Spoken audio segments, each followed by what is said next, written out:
ആശാവർക്കർമാരുടെ സമരം 100 ദിവസം പിന്നിട്ടു. രണ്ടാം LDF സർക്കാരിന്റെ വാർഷിക ദിനത്തിൽ വലിയ പ്രതിഷേധ പരിപാടികളുമായാണ് ആശമാർ തെരുവിലിറങ്ങിയത്. KPCC അധ്യക്ഷൻ സണ്ണി ജോസഫ് ഉൾപ്പെടെയുള്ളവർ 100ാം ദിന സമരത്തിന്റെ ഭാഗമായി.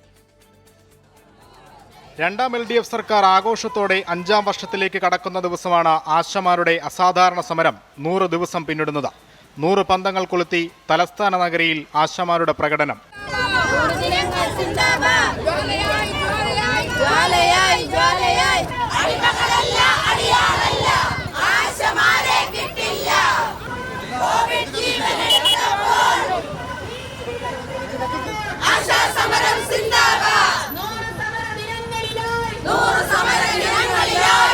KPCC പ്രസിഡന്റ് സണ്ണി ജോസഫ് അടക്കമുള്ള നേതാക്കൾ സമരത്തിൽ പങ്കെടുത്തു. നിങ്ങളുടെ ധർമ്മ സമരത്തിനൊപ്പമാണ് കേരളത്തിന്റെ ജനമനസ്.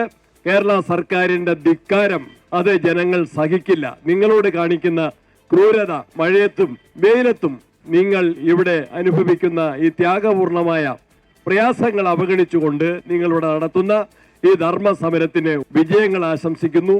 വിവിധ സമരമുറകൾ പിന്നിട്ട് കേരളമാകെ പര്യടനം നടത്തുന്ന രാപ്പകൽ സമരയാത്ര പാലക്കാട് ജില്ല പിന്നിട്ടു. എല്ലാ രംഗത്തും സർക്കാർ കൈയൊഴിഞ്ഞതിൻ്റെ ലക്ഷണങ്ങൾ നമ്മൾ ഓരോന്നായിട്ട് അനുഭവിച്ചുകൊണ്ടിരിക്കുകയാണ്.